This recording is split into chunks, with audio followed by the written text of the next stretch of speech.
Hello students, आज हम करेंगे नाउन टॉपिक। इंग्लिश ग्रामर का पहला टॉपिक है नाउन, जो कि बहुत ही इम्पोर्टेंट है। ग्रामर का क्वेश्चन ज़रूर आता है आपके फाइनल या हाफ ईयरली एग्ज़ाम में।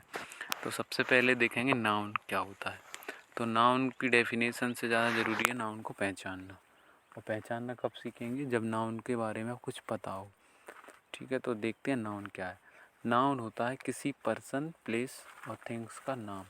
तो पर्सन, प्लेस, थिंग्स में ही सारी चीज़ें आ जाती हैं। तो अगर किसी का नाम है तो वो नाउन होगा।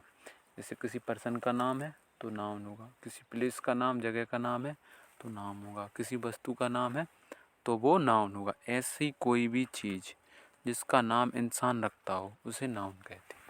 ये तो होगा ही समझने वाली बात। दूसरा, इसकी डेफिनेशन आप याद ज़रूर करेंगे। Noun is the name of any person, place और थिंग। तो याद करने लायक इसमें कुछ है नहीं, क्योंकि name of any person, place, thing, ये तीन चीज़ें तो मैंने बोला ही है। ये याद होंगी तभी तो ये नाउन पहचान पाएंगे। तो ऐसे ये नाउन की डेफिनेशन याद हो जाएगी। Noun is the name of any person, place और थिंग। एग्जाम्पल में cow, dog, Ram, school, pen, ETC। आप जगह का नाम ले सकते हैं, दिल्ली, बेंगलोर, भोपाल, ये सारी। ठीक है, ये इमोजीज बनी है।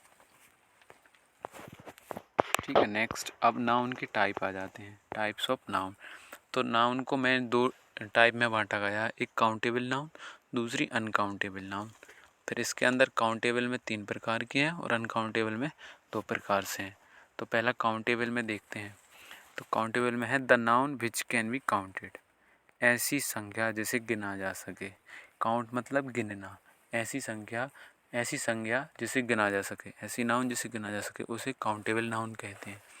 तो काउंटेबल नाउन, राम लड़कों को गिन सकते हैं, गर्ल्स को गिन सकते हैं, क्लास को गिन सकते हैं। आप खुद जानते तो नहीं कि किन चीज़ों को गिन सकते हैं और किन को नहीं गिन सकते। तो काउंटेबल में पहली आएगी प्रॉपर नाउन।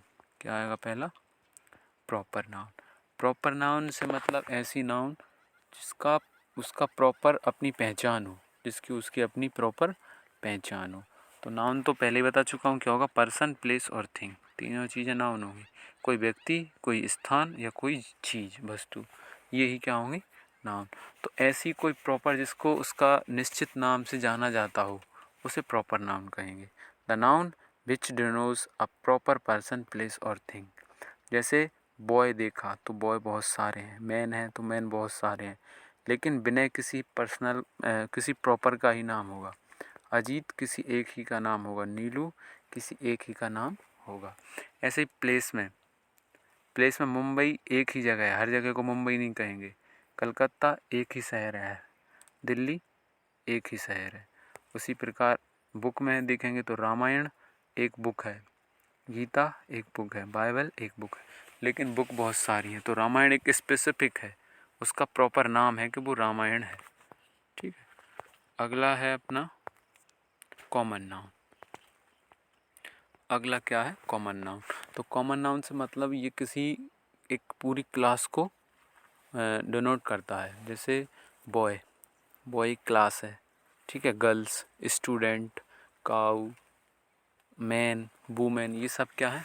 क्लास है। बुक, टेबल, टाउन, स्कूल, ये सब क्या है? एक क्लास। मतलब बहुत सारे लड़के होते हैं, बहुत सारी लड़की होती है, उनमें कॉमन चीज़ क्या है? वो लड़के हैं। अगर बहुत सारे लड़के खड़े हैं तो आप हर एक को नाम करके तो नहीं बोलोगे, उनसे बोलोगे ए बॉयज़ इधर आओ, कम हियर, या ये करो, खड़े हो जाओ, बैठ जाओ, ऐसे ही। तो किसी एक क्लास को पूरी को प्रेजेंट करने के लिए कॉमन नाउन का यूज़ किया जाता है। इसकी डेफिनेशन है the noun which denotes common person, place और थिंग। कोई कॉमन पर्सन, प्लेस या थिंग, ऐसी कोई कॉमन चीज़ के बारे में बताए उसे कॉमन नाउन कहते हैं। तो कॉमन पर्सन होता है मैन, वुमेन, टीचर, टीचर लड़का भी हो सकता है और मेल भी हो सकता है, फीमेल भी हो सकती है। ऐसे ही आपका डॉक्टर, डॉक्टर कॉमन नाउन हो जाएगा। डॉक्टर लेडीज़ भी हो सकती है और जेंट्स भी हो सकता है। ठीक है, अगला कॉमन प्लेस, टाउन, शहर। शहर बहुत सारे हो सकते हैं। ठीक है, अगर मैं बोलूँ कि मुझे 25 शहरों के बारे में लिखना है तो मैं पूरों का नाम नहीं लिखूँगा, उनको लिख दूँगा शहर, टाउन, ये टाउन है। ठीक है, अगला स्कूल, बहुत सारे स्कूल होते हैं, उनमें स्पेसिफिक प्रॉपर में चला जाता है और कॉमन में स्कूल आ जाता है। ऐसे बुक और टेबल जो अभी बताया है। ठीक है, अगला है कलेक्टिव नाउन। अब कॉमन नाउन और कलेक्टिव नाउन कभी कभी कंफ्यूज करता है, तो इसे ध्यान से सुनना। कलेक्टिव नाउन होता है ग्रुप, एक पूरा ग्रुप। अ नाउन, नाउन गलत लिखा गया, ये नाउन है। A noun which denotes a group of person और other creature and collection of things. एक ऐसी नाउन जो पर्सन के ग्रुप, लोगों के ग्रुप के बारे में बताए, या कलेक्शन ऑफ थिंग, वस्तुओं के ग्रुप के बारे में बताए। तो इसमें क्लास से मतलब नहीं है, इसमें पर्सन मतलब लेडीज़ भी हो सकती हैं और जेंट्स भी हो सकते हैं। जैसे क्लास, स्कूल की क्लास के बारे में बात कर रहा हूँ मैं। ये इसमें बॉय भी होते हैं और गर्ल भी होती है। तो ये पूरी कौन सी, ये ग्रुप होता है, लड़कों और लड़कियों का एक ग्रुप होता है जिसे क्लास कहते हैं। तो वो कौन सी नाउन चली जाएगी, कलेक्टिव नाउन। अगर अकेला बॉय होते तो वो होती कौन सी नाउन, कॉमन नाउन। और अकेली गर्ल होती तो वो होती कॉमन नाउन। ठीक है। तो ग्रुप ऑफ पर्सन, जहाँ पर ग्रुप ऑफ पर्सन आ जाए, ग्रुप ऑफ थिंग्स आ जाए, बहुत सारी वस्तुएं इकट्ठी हों, तो उसे बोलते हैं कलेक्टिव नाउन। अब देखिए एग्जाम्पल में अच्छे से समझिए। पहला एग्जाम्पल दिया है ग्रुप ऑफ पर्सन का। तो a crew seller, a team of player, a class of student, an army of soldier. तो ये एक आर्मी होती है, उसमें बहुत सैनिक होते हैं, सैनिक लड़कियां भी होती हैं, अब तो लड़कियां भी होने लगी। तो आर्मी क्या होगी, कलेक्टिव नाउन, क्योंकि उसमें लड़के भी हैं लड़कियां भी हैं।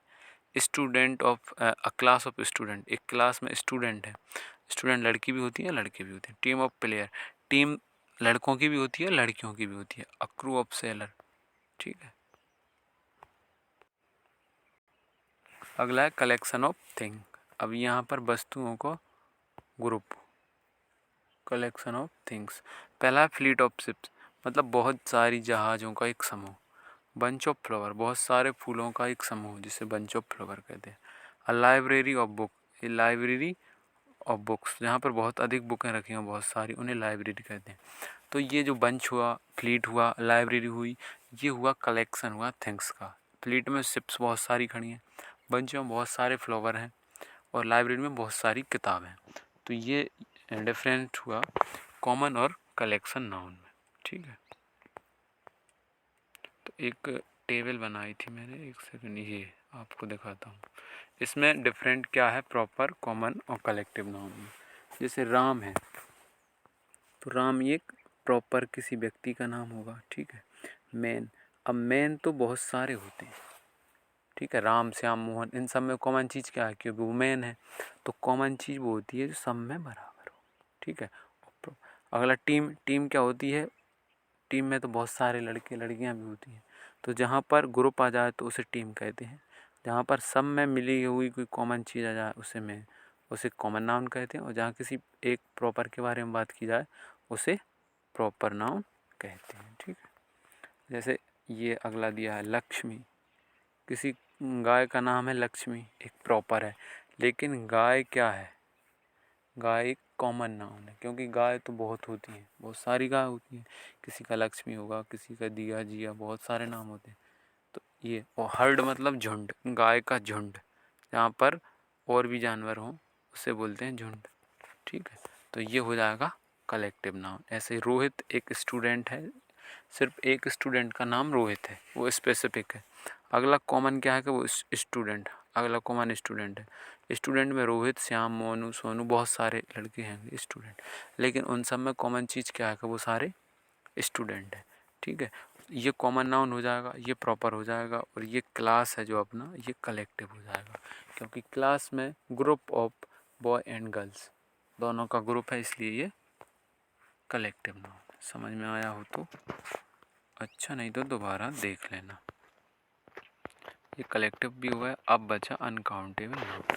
तो uncountable noun, the noun which can not be counted, ऐसी नाउन जिन्हें गिना नहीं जा सकता। The noun which can not be counted, ऐसी नाउन जिन्हें गिना नहीं जा सकता। जैसे गोल्ड, गोल्ड को गिना नहीं जा सकता। पानी, ऑयल, कॉफ़ी, ऑनेस्टी, ईमानदारी, इन चीज़ों को गिना नहीं जा सकता। ठीक है। तो जिन चीज़ों को गिना नहीं जा सकता उन्हें अनकाउंटेबल नाउन कहते हैं। अब अनकाउंटेबल में दो टाइप्स आते हैं, एक मटेरियल नाउन और एक एब्स्ट्रैक्ट नाउन।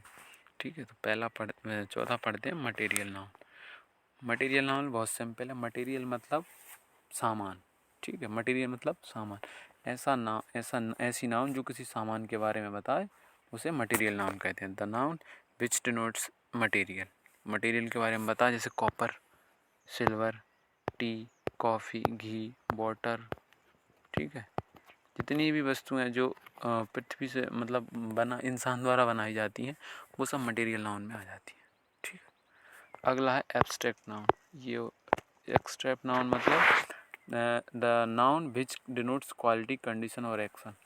एब्स्ट्रैक्ट नाउन मतलब भाववाचक संज्ञा। पढ़ी होगी हिंदी में, नहीं पढ़ी तो मैं समझा देता हूँ। जिसमें भाव, अंदर से भाव आए, ये दिखाई नहीं देती। ये क्या होती है? दिखाई नहीं देती, सिर्फ इनका भाव आता है। जैसे विजडम, बुद्धिमानी, ह्यूमैनिटी, ये मानवता, प्राइड, बहादुरी, बचपन, ये दिखाई नहीं देते, ये सिर्फ भाव होते हैं। तो ऐसे भाव को क्या कहते हैं? एब्स्ट्रैक्ट नाउन कहते हैं, भाववाचक संज्ञा कहते हैं। ठीक है, लेकिन इनमें का ये डिफरेंस होता है कि ये एडजेक्टिव भी होते हैं और नाउन भी होते हैं, तो इनमें डिफरेंस करना पड़ता है। एडजेक्टिव, जैसे ये ब्रेवरी लिखा है, इसका मतलब होता है बहादुरी, तो बहादुरी नाउन है। अगर ब्रेव अकेला होता तो ये क्या हो जाता? एडजेक्टिव। ये ब्रेव किसी की विशेषता बता रहा है, तो ये डिफरेंस देखना पड़ता है। जैसे चाइल्ड मतलब बच्चा, और चाइल्डहुड मतलब बचपन, तो ये देखना पड़ता। ठीक है, तो यहाँ पर अपना नाउन टॉपिक ख़त्म हुआ है। कैसा लगा आपको ज़रूर बताना कमेंट में। कोई प्रॉब्लम हो तो वो बताना, दोबारा समझाएंगे, किसी को समझ नहीं आना। वैसे समझ में सबको आ जाएगा, एक बार वीडियो को दोबारा देख लेना। अगली बार इनके क्वेश्चन करेंगे तो और अच्छे से समझ में आ जाएगा। ठीक है, तब तक के लिए धन्यवाद।